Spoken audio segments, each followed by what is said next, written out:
नमस्कार, आप देख रहे हैं दूरदर्शन किसान। मैं हूं मोनालिसा। स्वागत करती हूं आपके अपने कार्यक्रम कृषि दर्शन में।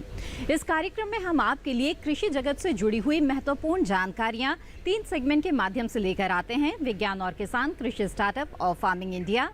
आज इस कार्यक्रम में जहां हम बात करेंगे IARI के फील्ड दिवस और प्रशिक्षण कार्यक्रम की, तो वहीं मिलवाएंगे पद्मश्री पुरस्कार से सम्मानित एक सफल किसान से। इसके साथ ही बात होगी मछली कारोबार से जुड़े एक अभिनव प्रयास के बारे में। तो आइए शुरू करते हैं आज का ये कार्यक्रम।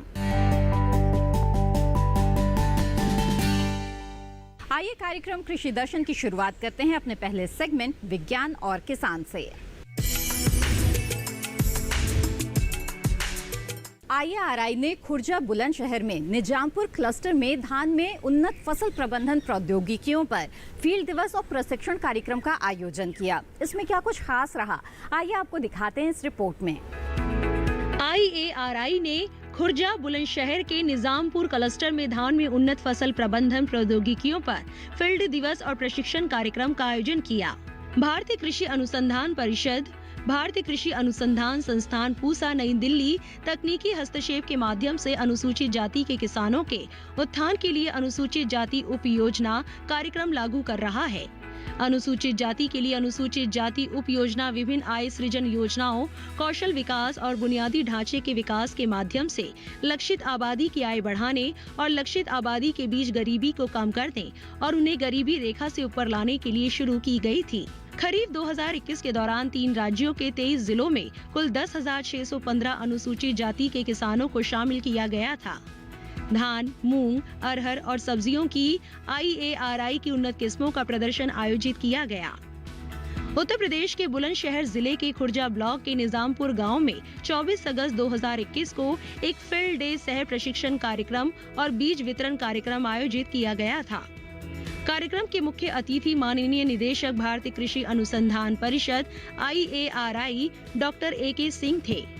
डॉक्टर इंद्रमणि मिश्रा, प्रमुख कृषि इंजीनियरिंग विभाग और नोडल अधिकारी MGMG भारतीय कृषि अनुसंधान परिषद, भारतीय कृषि अनुसंधान संस्थान नई दिल्ली डॉक्टर ज्ञानेंद्र सिंह, प्रभारी बीज उत्पादन इकाई doctor R Roy Barman, nodal अधिकारी SCSP और डॉक्टर चंदू सिंह वैज्ञानिक SPU भी इस अवसर पर उपस्थित थे।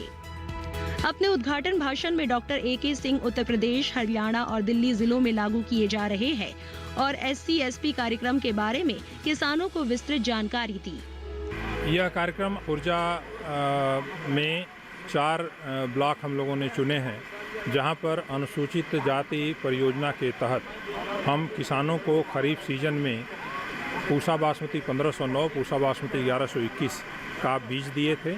और अभी तो हम आए थे कि इसमें धान की फसल में समेकित कीट और बीमारी नियंत्रण किस प्रकार से करें, इसके बारे में जानकारी किसान भाइयों को दें।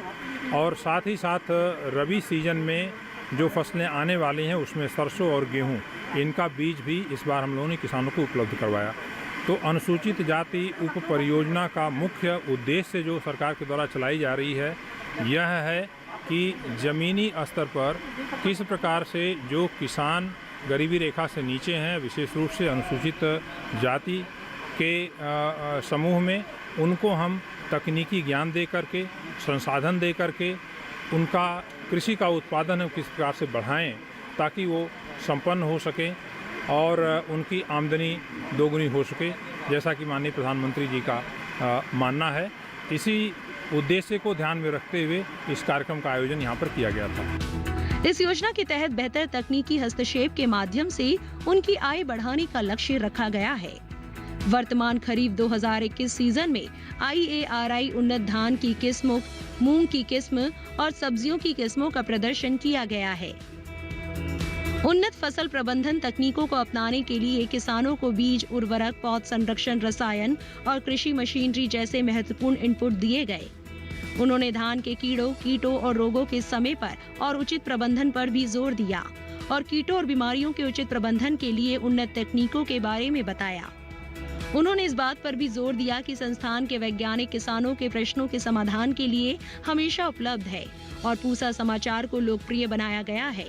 जो हर शनिवार को IARI यूट्यूब चैनल पर अपलोड किया जाने वाला एक ऑनलाइन समाचार बुलेटिन है।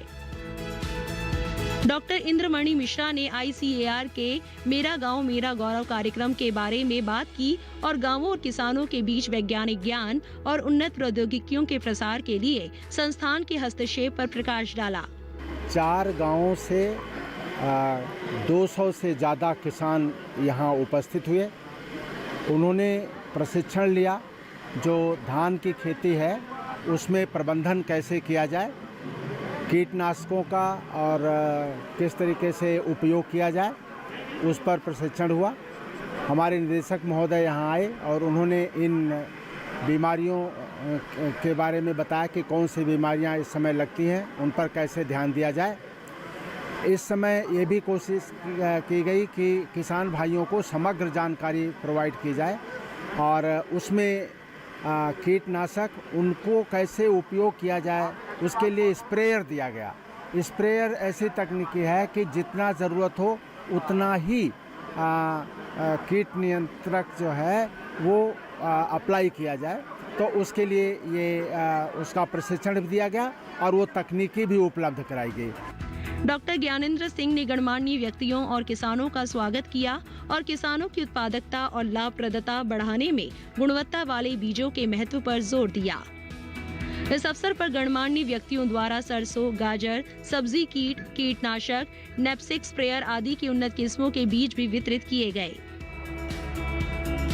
कार्यक्रम कृषि दर्शन में अब समय है पशुपालक कैलेंडर का, जिसमें हम आपको बताते हैं कि वर्तमान समय में आप किस तरह से अपने पशुधन का ध्यान रख सकते हैं। तो आइए नजर डाल लेते हैं अगस्त माह के पशुपालक कैलेंडर पर। अगस्त में ध्यान देने वाली बातें। पशुओं को अत्यधिक तापमान एवं तेज धूप से बचाने के उपाय करें।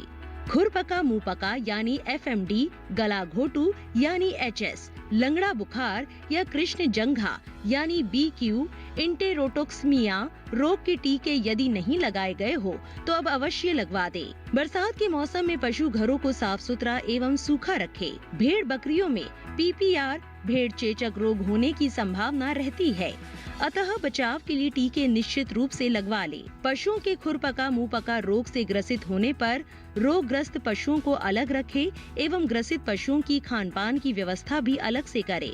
इस माह में पशुओं में गला घोटू एवं लंगड़ा ज्वर रोग की संभावना बनी रहती है, अतः रोग के लक्षण दिखते ही पशु चिकित्सक से तुरंत संपर्क करें।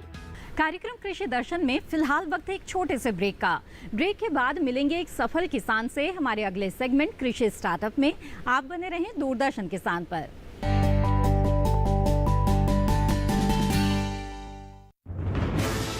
कोरोना वायरस के खतरे से बचते हुए फसल की कटाई, बिक्री, खरीद, नई फसल की जुताई और बुआई सुरक्षित हो सकती है अगर हम लगातार हाथों को साबुन और साफ पानी से नियमित अंतराल पर धोते रहें।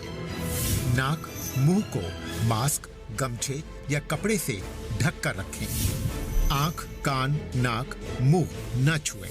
आपस में 2 गज की दूरी बनाए रखें।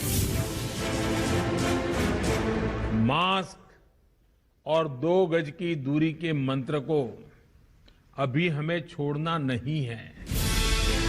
फसलों की बुवाई एवं कटाई करते समय आपस में कम से कम 2 गज की दूरी बनाए रखें। फसल की कटाई करने के बाद छोटे छोटे ढेरों में इकट्ठा करें। कृषि के औजारों की समय समय पर सफाई करें। एक दूसरे के साथ औजारों की अदला बदली न करें। श्रमिकों के शौचालयों और हाथ धोने की जगह की ठीक से सफाई जरूरी है। बुआई, कटाई एवं मड़ाई के दौरान इस बात का ध्यान रखें कि इन स्थानों के आसपास कोई थूके नहीं। कंबाइन, हार्वेस्टर, थ्रेशर, जुताई और बुआई की मशीनों को इस्तेमाल से पहले साफ करें। मशीनों के इस्तेमाल से पहले और इस्तेमाल के बाद हाथ साबुन से साफ करें। वाहनों, बोरियों, थैलियों और पैकिंग के दूसरे सामान की साफ सफाई पर भी खास ध्यान दें। खरीद केंद्र पर आने से पहले किसानों एवं श्रमिकों की जांच। खरीद केंद्रों पर भीड़ न लगाएं एवं किसानों को बारी बारी से बुलाएं। गोदामों पर खरीदी हुई फसल को लेने में शीघ्रता करें ताकि किसानों एवं श्रमिकों को रुकना ना पड़े। कोरोना के खतरे से बचाव और अधिक जानकारी के लिए आरोग्य सेतु ऐप डाउनलोड करें। देश में खाद्य सुरक्षा के ये सिपाही भोजन की निरंतर उपलब्धता को सुनिश्चित करते हैं। किसान स्वस्थ रहें, तभी हम कोरोना वायरस से जीत पाएंगे, आगे बढ़ पाएंगे। किसान सबल, देश प्रबल।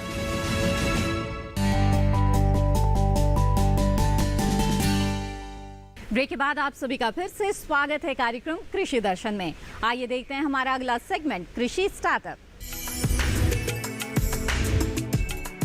कहा जाता है कि अगर पूरी मेहनत और लगन से काम किया जाए तो कामयाबी एक ना एक दिन जरूर मिलती है।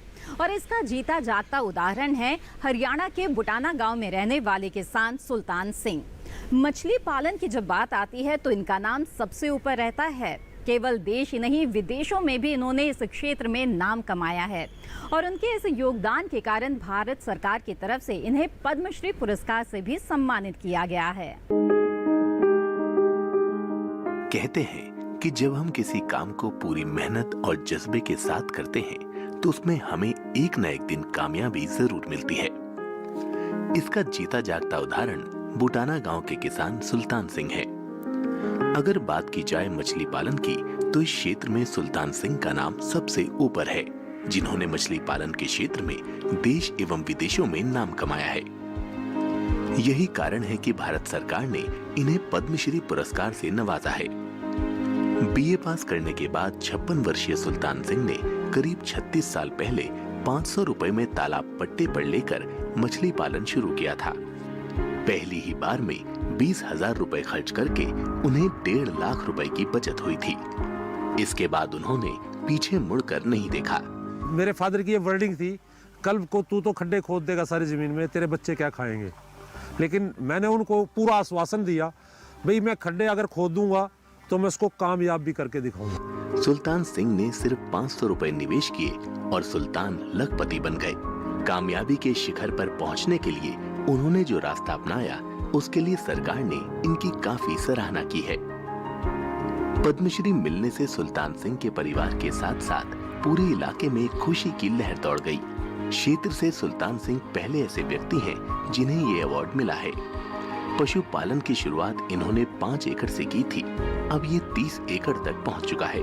मछली पालन हमेशा से किसान भाइयों के लिए बेहद ही मुनाफे का क्षेत्र साबित होता रहा है।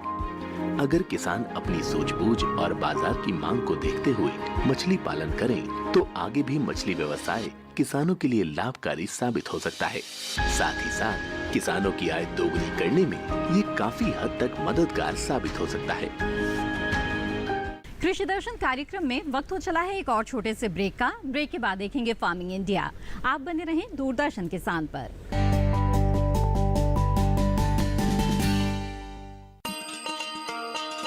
किसान भाइयों गांठ बांध लो, गांठ बांध लो, बात बहुत है काम की, समृद्धि के पैगाम की। मिट्टी के मिजाज को समझो, मिट्टी के हर राज को समझो, मिट्टी की तुम जांच कराओ, मुफ्त सॉइल हेल्थ कार्ड ले जाओ। कभी मुनासिब बीज लगाओ, सही किस्म की खाद ले आओ, जितनी जरूरी उतनी डालो, सही मात्रा खुद पहचानो, इसको अपना मंत्र बना लो, मिट्टी की सेहत तो जानो। बात बहुत है काम की, कम लागत अधिक वरदान की। किसान भाइयों गांठ बांध लो, आज ही मिट्टी की जांच कराएं, राज्य सरकार के कृषि अधिकारी से संपर्क करें और मुफ्त में सॉइल हेल्थ कार्ड पाएं। कृषि और किसान कल्याण मंत्रालय द्वारा किसान हित में जारी। ब्रेक के बाद आप सभी का फिर से स्वागत है कार्यक्रम कृषि दर्शन में। आइए देखते हैं अब अगला सेगमेंट, फार्मिंग इंडिया।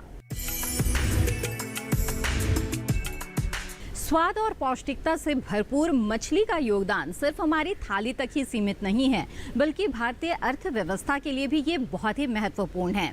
आजीविका के लिए एक बहुत बड़ा वर्ग मछली कारोबार से जुड़ा हुआ है, लेकिन इस कारोबार की कुछ चुनौतियां भी है, जैसे लोगों तक ताज़ी मछली उपलब्ध कराना, इस समस्या का हल निकाला है कोच्चि स्थित केंद्रीय मत्स्यिकी प्रौद्योगिकी संस्थान ने। यहाँ के वैज्ञानिकों ने एक ऐसा कियोस्क तैयार किया है जिसमें मछली की गुणवत्ता और ताजगी दोनों बरकरार रहती है। नाम दिया गया है चिल फिश। आइए जानते हैं इसके बारे में।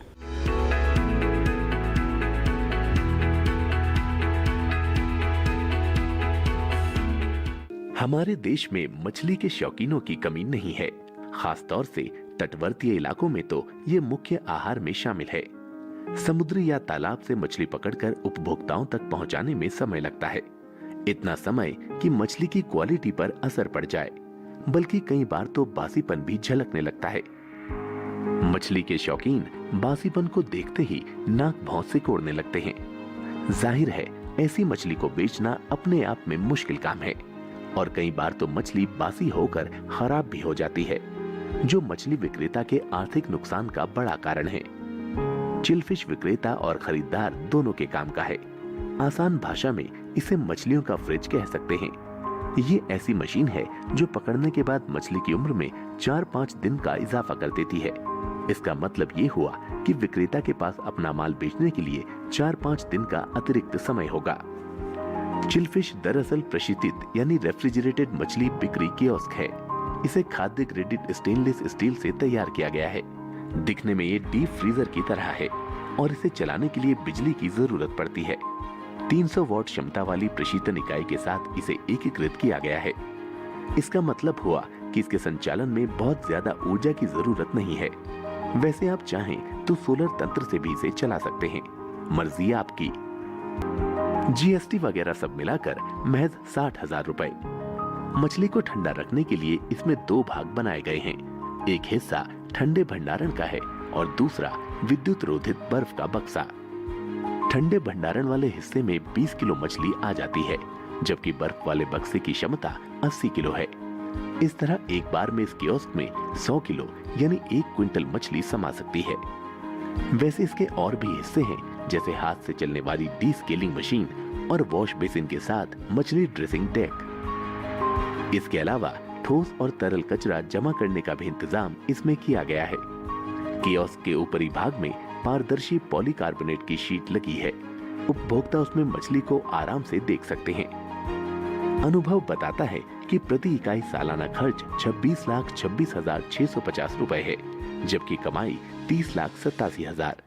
इसका मतलब हुआ कि इस यूनिट को लगाने के बाद साल भर में 4,60,000 से भी ज्यादा का मुनाफा हो जाता है। वैज्ञानिकों का कहना है कि ये कियोस्क 2 साल से भी कम समय में अपनी पूरी कीमत वसूल कर विक्रेता को दे देता है। इसी तरह की प्रदर्शनी से प्रभावित होकर महिला मछुआरन सहायता सोसाइटी ने 20 कियोस्क के लिए समझौता ज्ञापन पर हस्ताक्षर किए। ये सोसाइटी केरल के मत्स्य विभाग के अंतर्गत काम करती है। इसके अलावा केरल और आंध्र प्रदेश के अलग अलग इलाकों में 11 फिश वेंडिंग कियोस्क सफलतापूर्वक काम कर रही हैं। मछली बेचने वाला चाहे गांव में रहता हो, कस्बे में या फिर शहर में, ये मशीन सबके लिए बराबर रूप से फायदेमंद है। अगर आप मछली के शौकीन हैं और अच्छी क्वालिटी की ताजा मछली पसंद करते हैं तो चिल फिश से मछली खरीदिए और चिल मारिए। ग्रामीण क्षेत्र में महिलाएं डेयरी व्यवसाय में एक बहुत बड़ी भूमिका निभा रही हैं और करीब 7 करोड़ परिवारों के आजीविका में महत्वपूर्ण योगदान दे रही हैं। करनाल स्थित राष्ट्रीय डेयरी अनुसंधान संस्थान से प्रशिक्षण प्राप्त करके हरियाणा के बहुत सारे स्वयं सहायता समूह डेयरी व्यवसाय से जुड़े हुए हैं। आइए इनके बारे में जानते हैं विस्तार से और देखते हैं ये रिपोर्ट।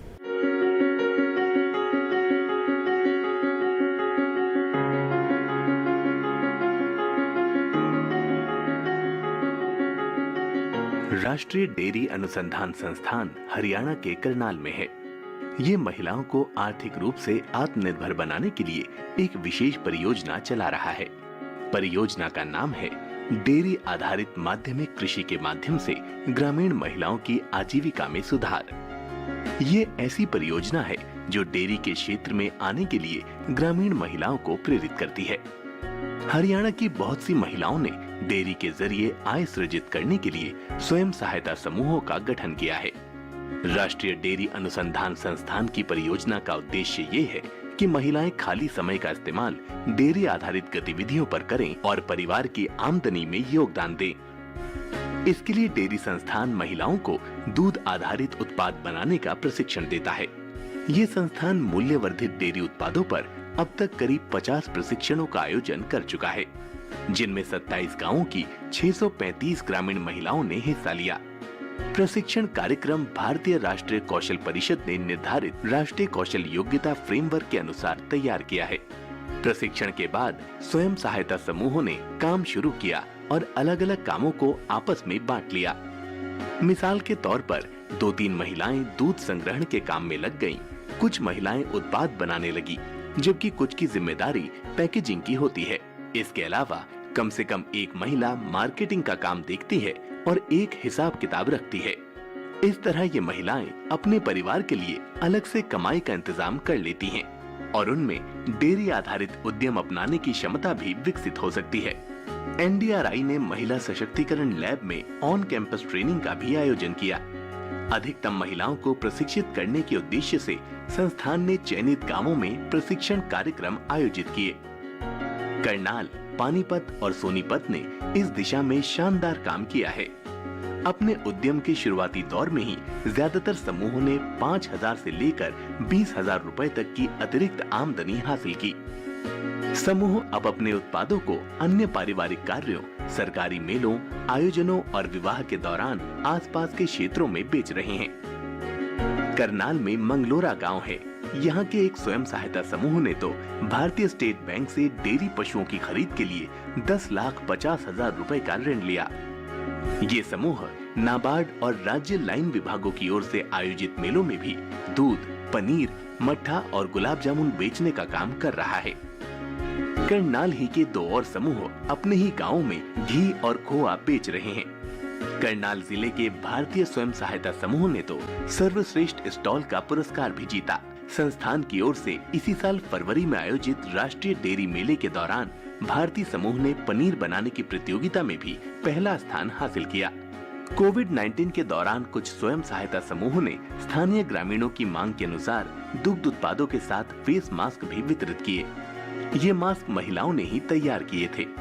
समूह की नियमित आय को सुनिश्चित करने के लिए राज्य सरकार के परिसर में कैंटीन की सुविधा प्रदान करने की योजना बनाई जा रही है। ग्राहक वास्तविक डेयरी उत्पादों की आपूर्ति के लिए 10 से 20% अतिरिक्त मूल्य का भुगतान करने के लिए भी तैयार हैं।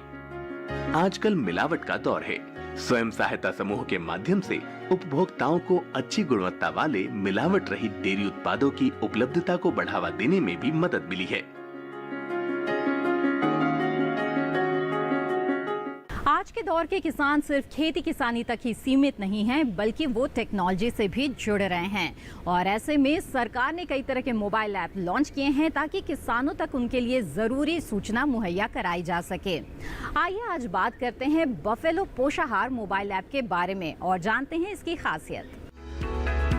बफेलो पोषाहार एक शैक्षिक मोबाइल ऐप है जिसे ICAR, CIRB हिसार द्वारा ज्ञान प्रदान करने और भैंस मालिकों के लिए एक गाइड के रूप में विकसित किया गया है। ऐप संपूर्ण सामग्री को 6 अलग अलग खंडों में विभाजित करके भैंस पोषण के विभिन्न क्षेत्रों पर बुनियादी जानकारी प्रदान करता है। भैंस फीड प्रबंधन, चारा प्रबंधन और संरक्षण, बछड़ा चारा प्रबंधन, सामान्य पोषण की कमी, पशुओं में विषाक्तता। एप्लीकेशन वर्तमान में हिंदी और अंग्रेजी भाषाओं में उपलब्ध है। पूर्ण ऐप सामग्री में डाउनलोड सुविधा के साथ ऑडियो बैकअप मौजूद है। आइए अब नजर डाल लेते हैं कृषि जगत से जुड़े सोशल मीडिया अपडेट पर, जिसमें प्रधानमंत्री मत्स्य संपदा योजना के बारे में एक खास ट्वीट है आपके लिए।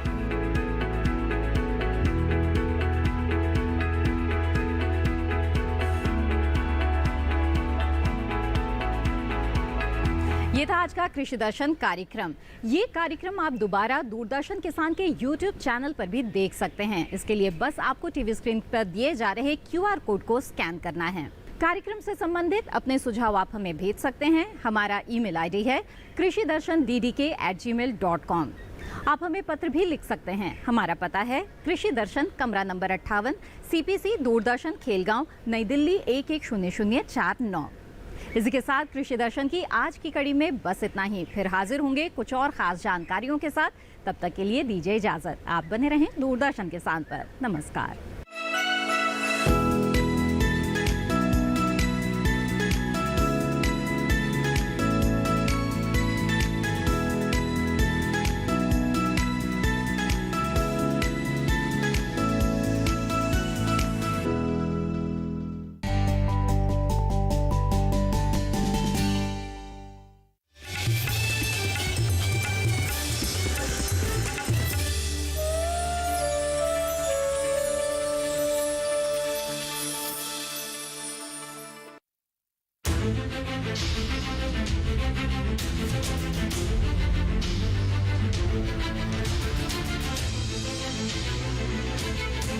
मन की बात। माननीय प्रधानमंत्री श्री नरेंद्र मोदी भारत की जनता से साझा करेंगे अपने मन की बात रविवार 29 अगस्त सुबह 11 बजे। आप भी माननीय प्रधानमंत्री के मन की बात का हिस्सा बन सकते हैं। इसके लिए आप अपने सुझाव 27 अगस्त तक टोल फ्री नंबर 1800-117800 पर रिकॉर्ड कर सकते हैं या माईगॉव के ओपन फोरम में पोस्ट कर सकते हैं। तो याद रखें, रविवार 29 अगस्त सुबह 11 बजे मन की बात। मैं हूँ श्रुति पनवर और हमारे साथ है किसान मित्र फेमस लाल और साथ में डिजिटल दीदी, और हम लोग किसान बहन भाइयों के लिए लेकर आ रहे हैं छटाक भर खुशी में। इसमें बात होगी कृषि के बारे में और मुलाकात होगी ज्ञान, विज्ञान और कला के क्षेत्र में मशहूर हस्तियों से, और कराएंगे आपको भारत के खूबसूरत जगहों की सैर, और उठेगी यहाँ गीत संगीत की लहर, क्योंकि सबके लिए है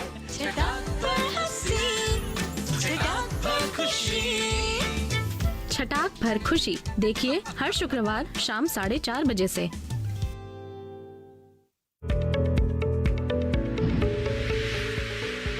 खुशहाल होंगे खेत, पशु रहेंगे स्वस्थ, सरकारी स्कीम का होगा लाभ, जब एक्सपर्ट्स का मिलेगा साथ, आपके सवाल विशेषज्ञों के जवाब, सिर्फ एक फोन कॉल की दूरी पर। देखिए किसानों का अपना प्रोग्राम हेलो किसान, सोमवार से शुक्रवार शाम 6 बजे से सिर्फ दूरदर्शन किसान पर।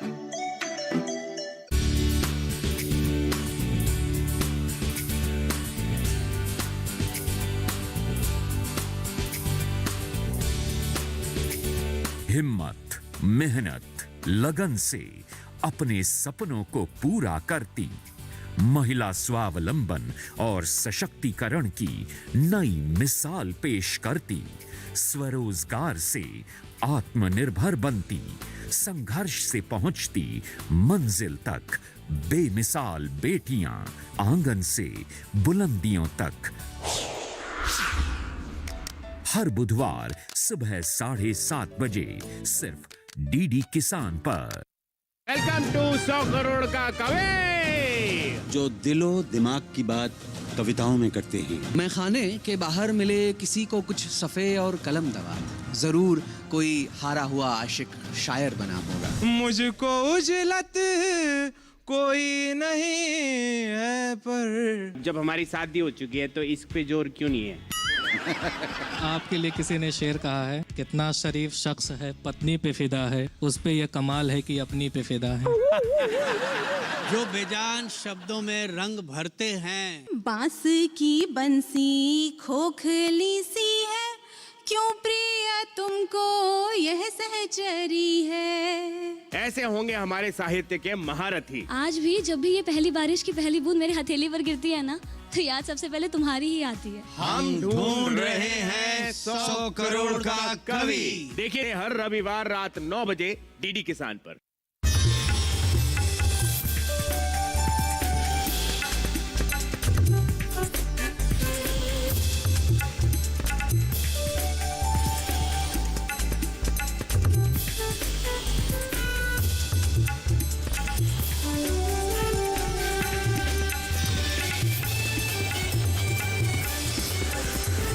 डीडी किसान, बदलते भारत की शान।